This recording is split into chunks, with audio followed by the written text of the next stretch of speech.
pastor Janilson. Gostaria que você aplaudisse o Senhor Jesus pela vida do profeta Janilson. Deus abençoe, querido.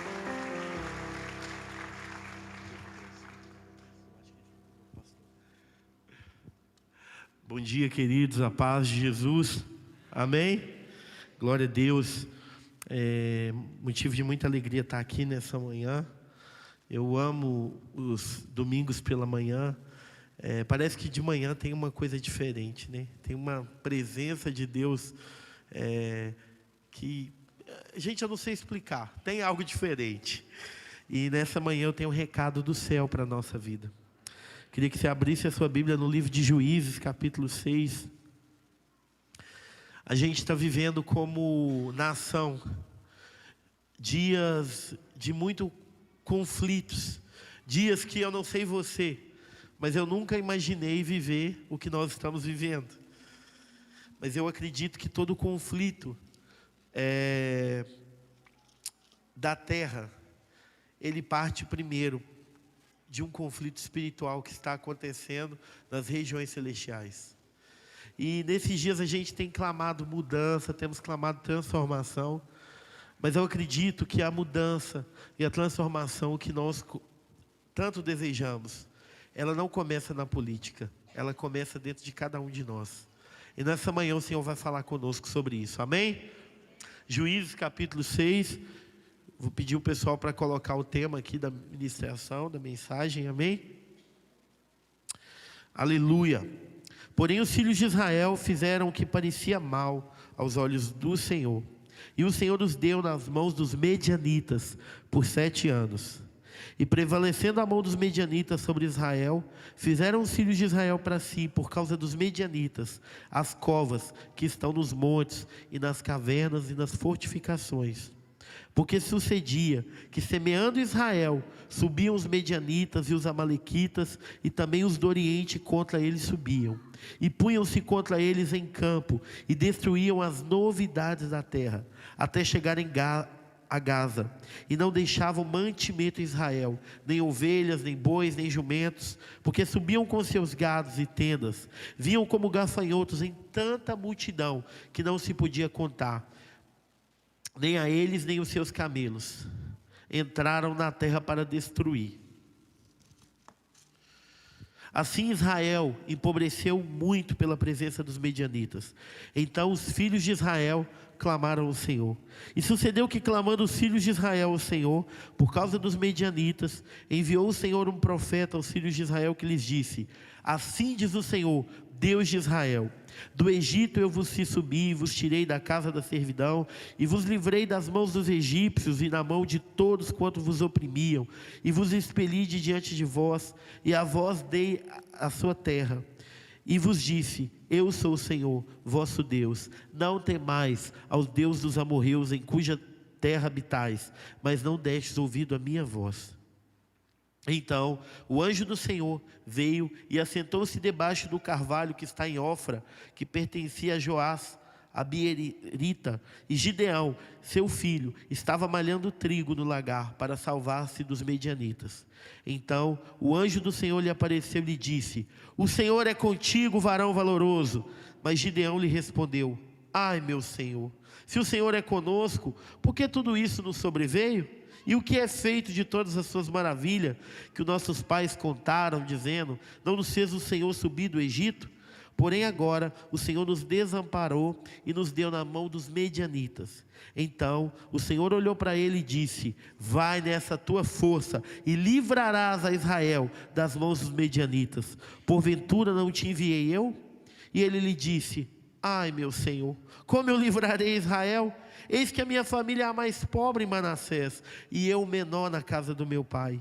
E o Senhor lhe disse: porquanto eu hei de ser contigo, tu ferirás os medianitas como fossem um só homem. Amém? Pai, essa é a tua palavra. Que o teu Espírito possa falar ao nosso coração, possa ministrar as nossas vidas de uma forma pontual, de uma forma precisa. Nós queremos ouvir a tua doce voz, nós queremos ser transformados pela tua palavra, no nome de Jesus. Amém? Repita comigo assim: chaves que transformam a nação. Nós temos diante de nós um texto extremamente conhecido, inclusive quem esteve aqui na última quarta-feira, o nosso pastor Marcos Lima, ele ministrou sobre esse texto também, falando sobre cansados, porém perseguindo. E esse texto, gente, ele me abençoa muito, porque ele retrata os nossos dias como nação brasileira. E aqui eu não quero me ater à política, eu não quero falar de partido A ou B, mas eu quero me ater, sobretudo, que todo juízo que Deus traz sobre uma nação, sobre um povo, parte, em primeiro lugar, do pecado com que essa nação peca diante do Senhor. O texto que a gente acabou de ler narra e conta a história de Israel. O povo de Deus que por 40 anos viu milagres no deserto. Deus libertou esse povo de uma vida oprimida no Egito. Eles eram escravos, amassadores de barro. E agora o Senhor, com mão forte, com mão poderosa, tira esse povo do Egito, prometendo que eles não seriam nunca mais submetidos à vergonha, submetidos à escravidão. E o Senhor conduz esse povo por 40 anos pelo deserto, até que esse povo adentra a terra prometida. Todos nós conhecemos o livro de Josué, vai falar muito sobre a conquista da terra prometida. Todavia, o Senhor diz que se esse povo pecasse diante dele, ele iria usar outros povos que não temiam o Senhor para oprimir a nação de Israel. E o livro de Juízes fala desse tempo. O povo se apostatou da fé, o povo se desviou, eles sucumbiram debaixo de idolatria, de prostituição.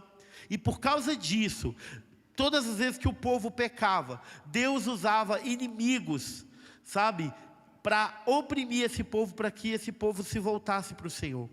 E eu quero falar que toda situação de caos sobre uma nação, nada mais é do que um retrato de uma nação em pecado.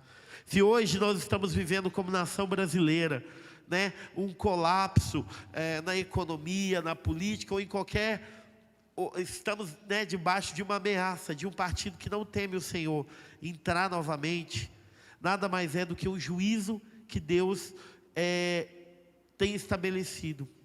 Só que aqui a palavra vai falar que esse povo, os medianitas, eles, sabe como que eles eram conhecidos? Eram conhecidos como ladrão da celebração. O povo de Israel plantava, só que na hora da colheita, ao invés deles colherem, na hora que eles estavam colhendo, esse povo chegava, roubava tudo, e eles ficavam a ver navios. Todas as vezes, eles tinham o trabalho de plantar, mas eles não celebravam a colheita. E aí, muitos de nós estamos dessa forma. A gente trabalha, mas na hora que a gente vai colher, parece que o inimigo vem e nos rouba. Mas sabe de uma coisa? A Bíblia diz que chegou um momento que esse povo se cansou. E todas as vezes que esse povo se cansou, eles começaram a clamar o Senhor. Eu não sei você, mas todo clamor ativa a vontade de Deus para produzir um avivamento. Todas as vezes que a gente clama ao Senhor, Deus responde. E esse povo começou a clamar: Senhor, olha aí, nós estamos oprimidos, os medianitas estão nos roubando, os amalequitas estão nos roubando. E quando esse povo começou a clamar, a palavra vai falar que Deus levantou um profeta. E esse profeta falou assim: olha, vocês lembram o que eu fiz lá no passado? Eu vou fazer novamente. Sabe de uma coisa? Deus já trouxe alguns avivamentos no passado. E sabe o que Ele tem prometido para a igreja dele na face da terra? Que Ele vai fazer de novo. Abacuque capítulo 3, o profeta vai orar e fala: ouvi a tua palavra e temi no decorrer dos anos, e eu oro, aviva a tua obra no decorrer dos anos, faz conhecida, faz de novo. E isso que eu tenho escutado do Espírito Santo nesses dias, eu não sei você, mas eu sei que o Espírito Santo fará algo novo, fará algo de novo, vai vir um derramar sobre nós como igreja que a gente nunca viveu antes. Nós vamos viver, gente, literalmente o céu na terra. Independente de situação política ou não, nós vamos viver o céu na terra, porque isso é promessa para a igreja. A Bíblia diz que nos últimos dias o Espírito viria sobre toda a carne. E é nesse cenário que Deus começa a prometer libertação, que a Bíblia vai falar que Deus encontra um homem improvável. Sabe por quê? Porque Deus sempre tem os improváveis para uma hora específica. Deus sempre tem alguém, uma carta na manga, para levantar, para fazer diferença. E esse homem chamado Gideão, Deus levantou ele nesse tempo improvável. A Bíblia vai falar que ele estava malhando trigo no lagar. Ele estava fazendo pão em um lugar onde se fazia vinho. O trigo, ele era malhado, não era no meio de no lagar. O lagar era o lugar onde se pisava a uva para fazer vinho. Mas ali, Gideão, eu acho incrível isso nele. Ele estava sendo extremamente intencional. A alegria daquele povo estava sendo roubada, certo? Eles não estavam mais produzindo vinho. E vinho, na Bíblia, fala de alegria. Só que Gideão estava naquele lugar profeticamente fazendo pão, declarando assim: eu vou ver de novo esse lugar sendo cheio do vinho do Senhor. Eu vou ver de novo a alegria tomar conta do meu povo. Ele estava em um lugar estratégico e profético escondido ali. Sabe de uma coisa? Deus está à procura dos Gideões hoje, que independente do cenário político, econômico, familiar, continuam em lugares profetizando vida em tempos de caos. Deus está procurando homens e mulheres que se posicionem em um lugar de vida, sabe? Gideão estava em um lugar onde outrora era alegria. Eu não sei quantos já viram quando se pisa a uva para fazer vinho, é aquela festa, né? É uma festa toda. Mas aquele povo não tinha motivo para celebrar. Mas Gideão, profeticamente, estava naquele lugar escondido. Deus está à procura de homens que, independente do cenário da nação, estão posicionados profeticamente para mudar os céus. E a Bíblia vai falar que um anjo do Senhor encontra Gideão e olha para ele e fala assim: o Senhor é contigo, homem valente. E Gideão olha para ele e fala assim: quê? Eu? Valente? Eu estou aqui escondido para não ser visto e eu sou valente? Como assim? E aqui eu começo de fato a pregar. Antes de Deus usar Gideão para libertar um povo, Deus trouxe libertação primeiro para Gideão. Gideão era um homem preso a traumas, a situações de dores. Ele tinha trauma de pobreza. Já viu pessoas que têm trauma de pobreza? Ai, meu passado, eu já passei isso, aquilo. A minha família é a mais pobrezinha. Eu sou um vermezinho de Jacó. Ele tinha um vitimismo crônico. Ele olha, a Bíblia vai falar que Gideão ficou ali apresentando as desculpas dele para Deus. E quantos de nós não somos assim? Eu quero falar nessa manhã, eu venho como encargo profético, que antes de Deus mudar toda a nação, a mudança começa em mim. A cura precisa brotar em mim. Isaías 58 vai falar que a cura do Senhor brotará sem detença. Quantos de nós, Deus tem nos chamado para se posicionar, e a gente olha para nós mesmos e fala assim: eu? Quem sou eu na fila do pão? Eu não tenho nem pedigree para isso. A minha família, ela é a mais pobrezinha. E, gente, não, eu não. E o vitimismo, a covardia tem nos roubado do lugar de propósito. A Bíblia diz que os céus olhou para Gideão e viu em Gideão muito mais do que um homem medroso, mas viu em Gideão um homem corajoso, um homem valente. A boa nova é que os céus olham para nós e não nos vê na condição que a gente está hoje, mas na condição qual nós seremos transformados.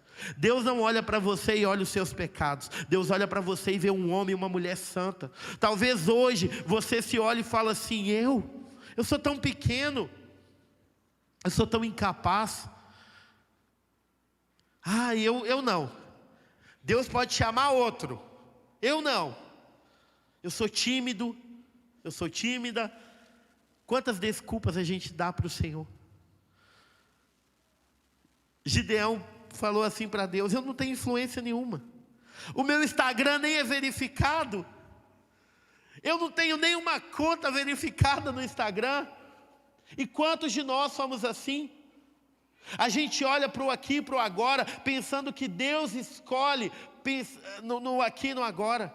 Mas sabe de uma coisa? O apóstolo Paulo, quando escreve aos Coríntios, no capítulo 1, ele vai falar que Deus escolheu as coisas vis desse mundo para confundir as sábias. Talvez você chegou aqui cheio de medo, cheio de traumas. Talvez você chegou aqui falando, eu já pequei muito, eu já errei muito. Mas sabe de uma coisa? Independente da sua situação, existe uma escolha do céu. E essa escolha não é baseada naquilo que você faz, não é baseada naquilo que você é, mas é baseado no sangue do Cordeiro que foi derramado. Gideão se enxergava medroso, mas o céu olhava para Gideão e via um homem forte. Talvez você se enxergue tímido, tímida, pequeno, pequena, mas os céus estão olhando e falando assim: é esse, é essa que eu vou usar, é esse e essa que eu vou usar para transformar a nação.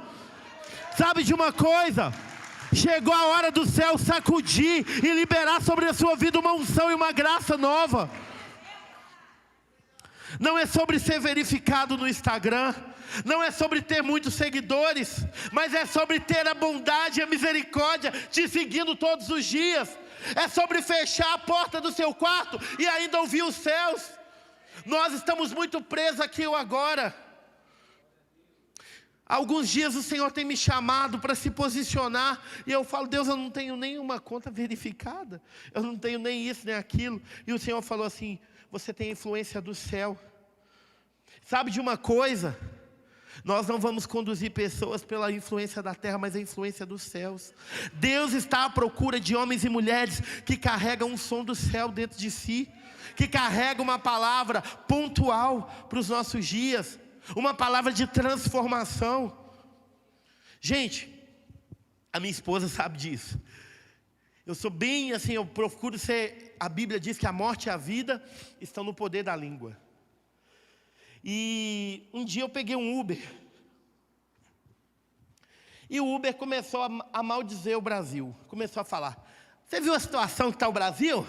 E começou a falar. Eu estou assim: não estou vendo isso não, estou vendo o Brasil transformado. Gente, ainda que a realidade não seja essa, assim, né? E eu comecei, aí ele olhou para mim e falou assim: que país que você vive? Aí eu estou assim: eu vivo no Brasil, mas eu sou cidadão do céu, sou embaixador, e eu mudo os decretos a partir da minha palavra. Nós temos que ser posicionados. Tem pessoa que é tão negativa, que só vê o erro, que só aponta: ai, nossa, a gente achava que o governo de Bolsonaro ia fazer isso. Ô gente, de verdade, se a gente esperar nessa terra, nós somos os mais vis de todos os homens. A nossa esperança não está em nenhum partido, está naquele que é o Senhor. E sabe de uma coisa? A mudança está dentro da igreja. Nós governamos as regiões celestiais. A mudança da nação está a partir do meu posicionamento. Deus primeiro curou Gideão, para que a partir do posicionamento de Gideão fosse uma resposta. Nesses dias Deus deseja nos curar dos nossos traumas, das nossas dores. Talvez você não se escolheria, mas o céu te escolheu. Talvez você não se elegeria, mas o céu te elegeu. Talvez você mesmo se sabota e fala assim: eu? Todo mundo menos eu. Mas sabe de uma coisa? Os céus continuam procurando homens improváveis, homens de fala pesada, homens gagos. Os céus continuam procurando meninas órfãs como Esté para ser rainha. Os céus continuam procurando homens que eram assassinos para se tornarem apóstolos dos gentios. Talvez você chegou aqui hoje e falou: eu pequei tanto, eu errei tanto, eu usei droga, eu fiz isso. Mas Deus continua te dizendo: eu te escolhi. Tem uma canção que ela é muito linda, que fala assim: apesar das feridas, apesar do passado, eu te chamei. Deixa eu te usar para curar. Enquanto eu te uso, eu cuido de tudo que te faz chorar. Sabe de uma coisa? Apesar de mim, apesar de todas as nossas fraquezas, de todos os nossos traumas, o Senhor nos escolheu. Deus te escolheu. Você é alguém amado, eleito no céu. A Bíblia diz em Efésios que Ele nos predestinou em amor. Você não é um erro. Talvez até hoje Satanás tenha colocado na sua mente que você é um erro. Talvez os seus pais não te planejaram. Talvez você é um amor de carnaval. Mas sabe de uma coisa? Os seus pais podem não ter te planejado, mas os céus te elegeu e te escolheu para esse tempo e para essa hora. Você não nasceu por um acaso nesse tempo. Gideão estava olhando e falando: a minha família é a mais pobrezinha, eu não tenho influência alguma. A minha conta bancária, ela está no negativo. Talvez você olhe e fale: a minha conta bancária está no negativo. Nunca foi sobre dinheiro, nunca foi sobre pedigree, mas foi sobre ser posicionado. Eu acho lindo porque quando Davi derruba Golias, Davi ele era extremamente improvável para estar ali. Mas quando Davi derruba Golias, Saul fica perguntando para Abner: quem é esse? Quem é o pai dele? Qual que é o pedigree? De onde que esse menino surgiu? Sabe de uma coisa? Nesses dias Deus vai levantar muitos meninos e meninas, muitos homens e mulheres sem pedigree, sem uma família, quem indica por trás. Deus vai levantar homens e mulheres que carregam um som do céu para liberar palavras do céu. Mas para isso, a transformação começou em Gideão. Ele olhou e falou assim: homem valente eu? Não, Senhor, eu não sou valente. E Deus começou a falar com Gideão. E Gideão, a gente não consegue ater todo o texto. Você pode ler em Juízes capítulo 6 na sua casa. Mas a Bíblia vai falar que Gideão estava ali. E ele falou assim: é o Senhor mesmo que está falando comigo? Então eu vou trazer uma oferta. E aí quando ele traz aquela oferta diante do altar do Senhor, porque a oferta, gente, ela move os céus. É um princípio muito poderoso. A Bíblia diz que ele trouxe carne e caldos e derramou numa pedra. E aquela pedra subiu uma fumaça, um fogo, consumiu ali o sacrifício de Gideão. E a palavra vai nos falar que ali o Senhor disse para Gideão: não temas, você não morrerá. Eu sou Jeová Shalom. Pela primeira vez, Deus se descreve como Jeová Shalom. Sabe o que significa? Eu sou a sua paz. Eu quero te falar que talvez você chegou aqui tão desassossegado, com tanto medo, olhando para as suas dores, para os seus traumas, para os seus pecados. Mas sabe o que o céu está dizendo? Eu sou a sua paz. Eu sou a sua paz em tempos de guerra. Eu sou a paz que excede todo entendimento. Jesus, ele diz em João 14:27, que Ele nos deixaria a paz. Não a paz que o mundo dá, mas a paz que vem dEle. Talvez você está aqui, debaixo de tanta pressão, a sua semana não foi nada fácil. E você está pensando assim: vai começar mais uma semana, como que vai ser? Mas o Senhor está dizendo: eu sou a sua paz. Não temas, eu sou a sua paz. A Bíblia diz que Gideão edificou um altar. Tudo começa quando a gente edifica um altar. Gideão foi curado quando o céu falou para ele que ele era a paz, mas quando ele levantou um altar. Nesses dias Deus está à procura de homens e mulheres que levantam altares. Homens e mulheres que estão levantando altar no meio da rua de adoração. Eu quero te desafiar, a igreja do Senhor, nesses próximos dias, nessa semana que é decisiva para a nossa nação. Vai para o meio da rua, começa a orar em lugares estratégicos, seja um profeta de Deus, não só na igreja. Orar aqui é maravilhoso, mas Paulo vai escrever em Timóteo: eu quero que os homens levantem mãos santas em todo lugar, sem ira e sem contenda. Deus está nos mandando a levantar mãos, Deus está nos mandando a ser intencional com o céu.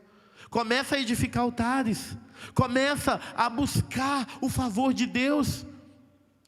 Quando Gideão edificou um altar, Deus edificou Gideão. Quando você edifica um altar, Deus edifica você. Quando você corre para o secreto, as verdades do Altíssimo passam a vir sobre você. Você começa a ouvir aquilo que os céus falam ao seu respeito. Talvez Gideão cresceu ouvindo: Gideão, nós somos pobres demais, nós somos menorzinhos. Mas diante do céu, Gideão não era o menor, não era pobre. Quando ele edificou um altar, os céus falou para ele: você é valente e valoroso. Qual que foi a última palavra que você ouviu de Deus? Eu não estou falando de um profeta profetizar para você. Eu estou falando do Espírito Santo trazer dentro de você uma palavra. Qual foi a última vez? Deus deseja nos edificar e firmar as nossas raízes nesses dias, debaixo de palavras que a gente ouve dEle. Existem palavras dos céus a meu e a seu respeito que precisam ser liberadas. Jeremias 29:11 vai dizer: eu é que sei que pensamentos que tenho sobre vós, diz o Senhor, são pensamentos de paz e não de mal. Deus tem pensamentos bons ao meu e ao seu respeito. Talvez você está falando assim: isso é autoajuda. E eu quero te falar que isso na verdade é ajuda do alto. Porque Colossenses capítulo 3 vai falar: pensai nas coisas lá do alto, aonde Cristo vive. Deus está nos chamando a pensar de novo com as coisas do alto. Só que sabe de uma coisa? Todo homem que é curado e reposicionado, a cura não fica só nele. A cura alcança a sua casa e a sua família. E o segundo passo aqui, se a gente continuar o texto, a partir do versículo 25, a Bíblia diz que depois que Deus curou a estima de Gideão, porque Provérbios vai falar que como o homem imagina na sua alma, assim ele é. Gideão se via medroso, fracassado, mas quando ele começou a ouvir o céu, ele viu que ele não era isso, ele viu que ele era valoroso. Então ele se recobrou ânimo e foi forte e corajoso. E aí, a primeira missão que Deus deu para Gideão não foi destruir os medianitas. A primeira missão que Deus deu para Gideão foi destruir os altares idólatras do pai de Gideão. A Bíblia diz que Joás, pai de Gideão, tinha um poste ídolo edificado a Baal. E Deus chama Gideão para derrubar Baal dentro da própria casa e no meio da própria família. Sabe de uma coisa? A cura que o Brasil precisa começa dentro da nossa casa, dentro da nossa família. Eu nunca vou cessar de falar: Deus está nos chamando para ser maridos reposicionados, para sermos esposas reposicionadas, para ser filho, para ser pai. A cura do Brasil está nos casamentos. Hebreus capítulo 13, versículo 4 vai falar: venerado acima de todos seja o matrimônio e o leito sem mácula. Você sabia que quando a gente cura o casamento, Deus cura a sociedade? Deus deseja curar casamentos aqui nessa manhã. Talvez a incontinência entrou no seu casamento. Talvez você olha para o seu marido e você já não admira mais o seu marido, mulher, como antes. Talvez você, marido, está adulterando contra a sua mulher. Mas Jesus que deseja ir aí cortar. E não trazer divórcio, mas trazer reconciliação. Casais reconciliados são resposta para filhos rebeldes. Muitos filhos rebeldes, sabe por que são rebeldes? É porque não veem os pais expressarem amor. Eu me lembro que quando a minha esposa estava grávida, a gente tem um filhinho, né, o Emanuel, de 1 ano e 1 mês. E eu comecei a orar, eu falei: ai Deus, esse negócio de ser pai, como é que é isso? E o Senhor falou comigo assim, ó: não existe nenhum lugar que você esteja indo que eu não estive lá antes. Anda comigo que eu vou te ensinar a ser pai. E uma das coisas que o Senhor me falou é que o maior presente que eu poderia dar para o Emanuel era amar a minha esposa como Cristo ama a igreja. O maior presente que você pode, marido, dar para o seu filho não é levar ele para a Disney, não é dar a coleção completa da Hot Wheels, não é dar os dinossauros, tudo. Não é dar uma boa educação, isso tudo faz parte. Mas o melhor presente é honrar a mãe dele, é amar a sua esposa, como Jesus ama a igreja. A Bíblia vai falar, capítulos antes desse capítulo de Gideão, que uma mulher chamada Jael, ela venceu uma guerra, ela matou um príncipe dentro de casa. Ela estava dentro da tenda dela, e Débora, que era uma juíza, se levantou em Israel e começou a profetizar que aquele povo que estava oprimindo os filhos de Israel, eles seriam destruídos. E aí, quando Débora se levanta, Deus levanta Baraque também. E aí eles vão para a guerra. Só que Baraque meio que estava com medo. E aí Débora fala assim: olha, nós vamos vencer a guerra, mas a vitória toda não vai ser só sua não. O mérito da honra vai ser de uma mulher. E a Bíblia diz que eles destruíram, desbarataram todo o exército. Só que naquele tempo, a guerra só era de fato vencida quando o rei era morto. E ali, um homem começou a correr, aquele príncipe começou a correr. E quando ele correu, ele foi parar no meio de uma tenda de uma mulher chamada Jael. E ali ele chegou lá e falou assim: me dá água. E Jael falou assim: eu te dou leite. Ele pediu água e Jael deu leite. E aí aquele homem se sentiu tão confortável naquela casa, que ele dormiu. E naquele momento, aquele inimigo, que era inimigo de Israel, que era inimigo do povo de Deus, quando ele estava dormindo, Jael veio, pegou uma estaca e um martelo e cravou aqui na cabeça e matou aquele inimigo. Jael não precisou de sair de casa para vencer a guerra contra a nação. Sabe de uma coisa? Você não vai precisar sair de casa para vencer o comunismo ou toda ideia contrária à palavra de Deus. Você sendo um pai, uma mãe, um marido e uma esposa, você vai forjar filhos valentes que vão transformar a nação. Eu estou aqui declarando, gente, de verdade, a ideologia de gênero vai ser derrubada nos nossos dias, e a ideologia de Gênesis vai ser estabelecida, porque a ideologia de Gênesis fala que Deus fez macho e fêmea. Sabe, o comunismo vai ser derrubado nos nossos dias, porque homens e mulheres vão se levantar amando o casamento. Você quer ver uma coisa que me irrita? É pessoas falarem contra o casamento. Eu vou ali me algemar. Outro dia eu estava numa... A vida pastoral, a gente é muito corrido, né? Na mesma hora que a gente está no velório, a gente já está em casamento, é uma coisa muito engraçada. E eu fui num casamento, orar por um casal. E aí chegou lá, a minha esposa não conseguiu ir por causa do meu filhinho, que ele estava dormindo. E aí um irmão, na fé, gente, olhou para mim e falou: cadê a esposa? Eu disse: ela não conseguiu vir. Então você está livre hoje, né? Gente, aquilo me indignou. Eu disse: não estou livre. Eu não sou preso. Pelo contrário, meu casamento é uma bênção. Quantos de nós reproduzimos piadas contra o casamento? Vou ali algemar. Não, casamento é uma bênção, é uma dádiva de Deus. Chegou a hora da gente fechar a boca e parar de falar mal de casamento. Se você, marido, fala mal da sua esposa, para de falar mal da sua esposa. Comece a enaltecer. Se você não tem palavras de enaltecer a sua esposa, não fala nada. Mas não, em nome de Jesus, para de falar mal do casamento. Deus está nos chamando para santificar aquilo que Ele chama de santo. E o casamento é santo. Olha só, a Bíblia começa com um casamento de Adão e Eva, onde o primeiro celebrante é Deus. Jesus inicia o seu ministério em João capítulo 2, em uma festa de casamento. Em Apocalipse, a Bíblia vai falar em Apocalipse 19, que há uma festa no céu do casamento da noiva com o cordeiro.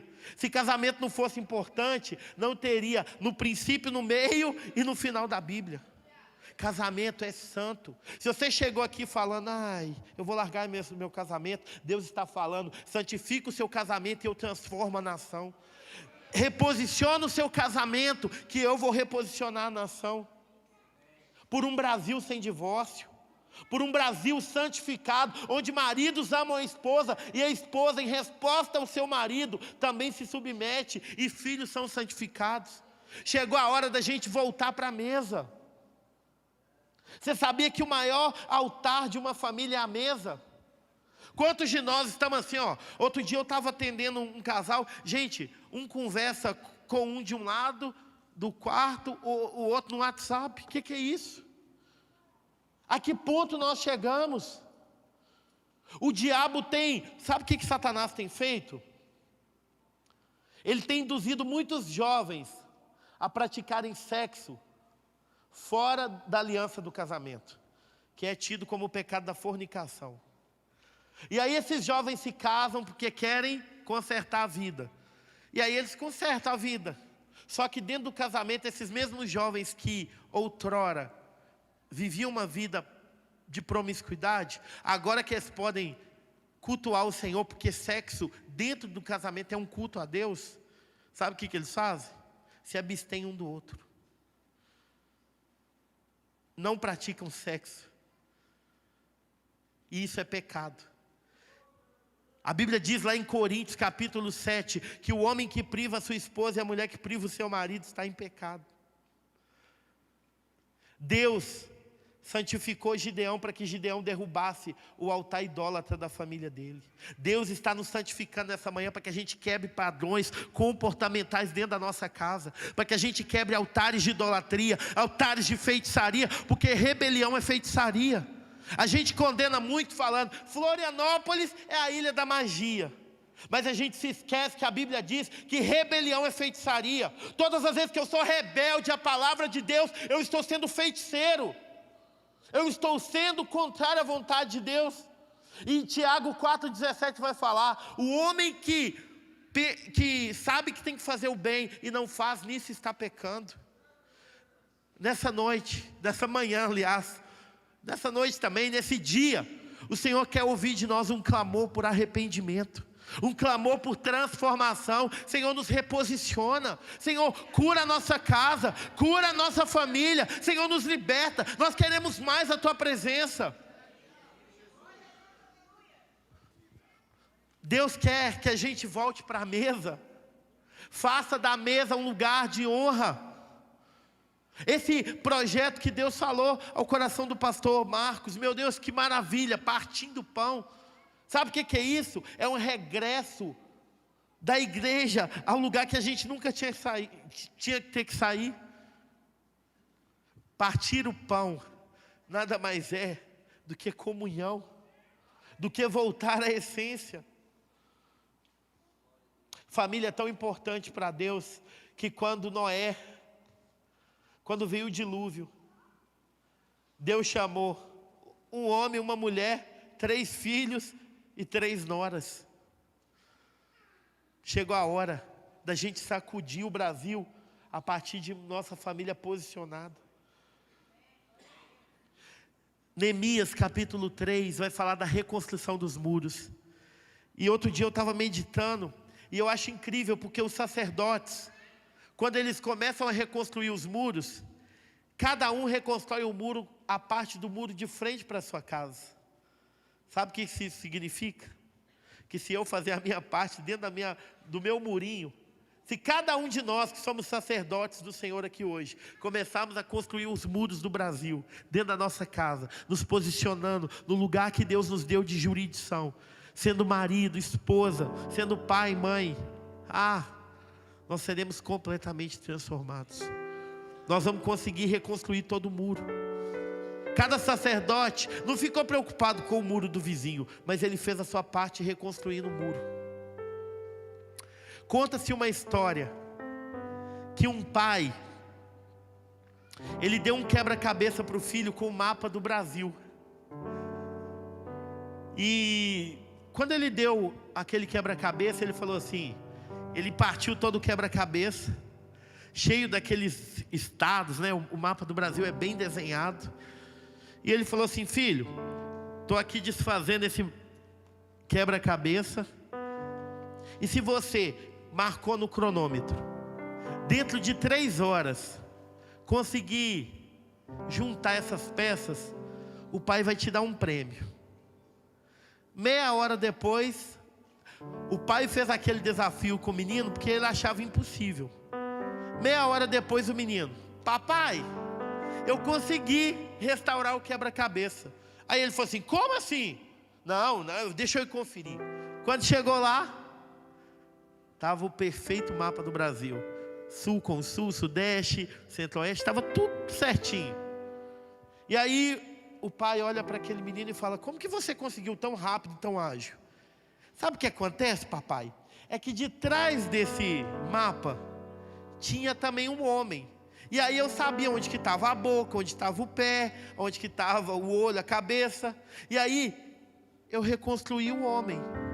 Então quando eu reconstruí o homem, eu virei, o mapa estava todo perfeito. Sabe o que isso significa? Que se a gente reconstruir o nosso homem, toda a nação será restaurada. Toda a nação será restaurada.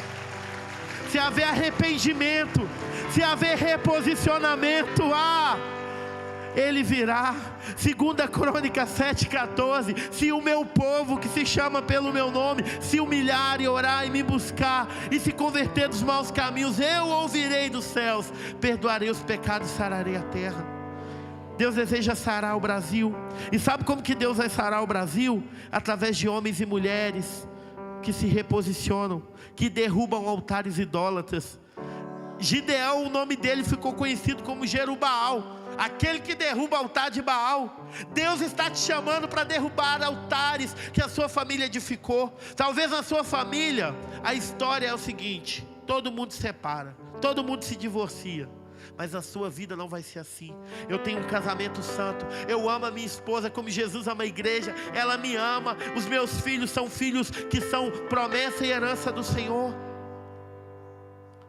Depois disso, gente, depois que Gideão derrubou os altares, depois que Deus curou a identidade de Gideão, a Bíblia diz que ele tocou um chofar e a unção se apoderou dele.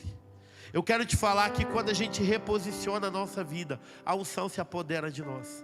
E 1 João capítulo 2 vai falar que nós não temos necessidade que ninguém nos ensine, porque a unção nos ensina todas as coisas.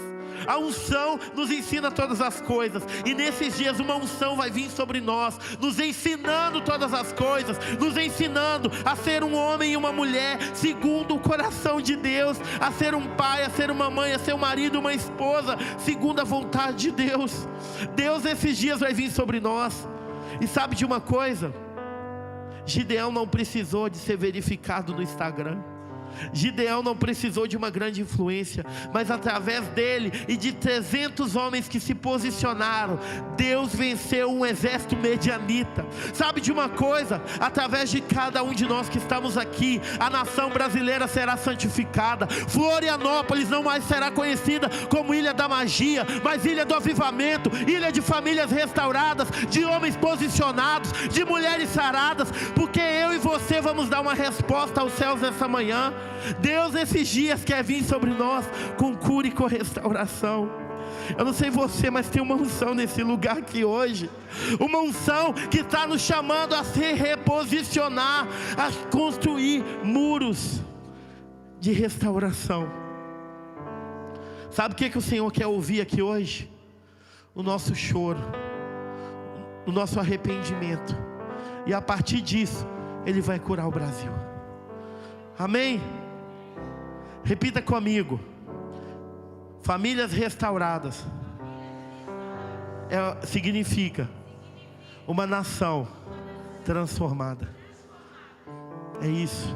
Você pode se colocar sobre os seus pés.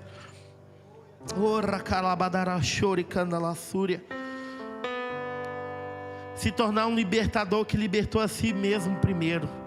Esse é o chamado de Deus para mim e para você. Será que você pode levantar as suas mãos e começar a orar? Apesar das suas feridas, apesar das suas dores, Ele te chamou. Ele te chamou. Você que essa palavra falou o seu coração, eu quero te chamar, vem aqui na frente. Vem aqui na frente, você que quer um país transformado, mas que entende que primeiro essa mudança precisa começar a partir de você. Vem aqui na frente, um ato de fé. Uma unção virá nessa manhã, nos tocar, nos reposicionar. Senhor, gera em nós arrependimento, Senhor. Nós queremos ser a resposta, Senhor. Nós queremos ser a resposta pela nossa nação, Deus. Nós queremos te pedir nessa manhã, não envia outros, não permita que uma outra geração se levante. Pai, nós te pedimos nessa manhã, perdoa os nossos pecados, Senhor, perdoa os nossos pecados como família, como nação, Deus. Nós estamos aqui, nós queremos ser reposicionados, e está aqui um exército de homens, de mulheres, que desejam viver uma transformação, que desejam ser resposta para essa nação. Pai, encontra o nosso coração nessa manhã, Senhor, nós te pedimos, perdoa os nossos pecados, Senhor, sara as nossas dores, Deus, nos cura dos nossos traumas, nós queremos ser resposta, Pai. Levanta o Brasil, Jesus.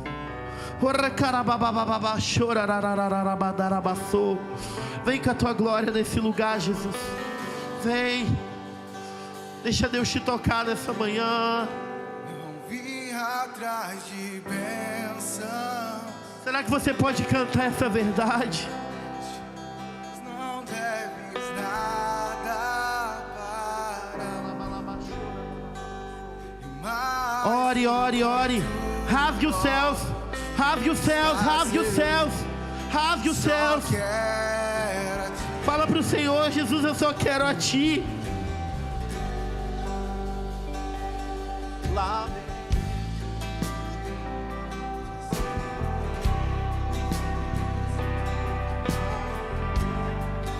A mudança está em nós. Será que você pode virar essa chave? Será que você pode pedir ao Senhor: me reposiciona como uma mulher segundo o teu coração, me reposiciona, Senhor, me cura, Deus, me reposiciona dentro do meu lar como uma esposa carinhosa, habilidosa. Ah, Senhor, me reposiciona como marido temente o teu coração. Me cura, Senhor, me transforma, arranca todos os traumas. Ah, me cura, Senhor.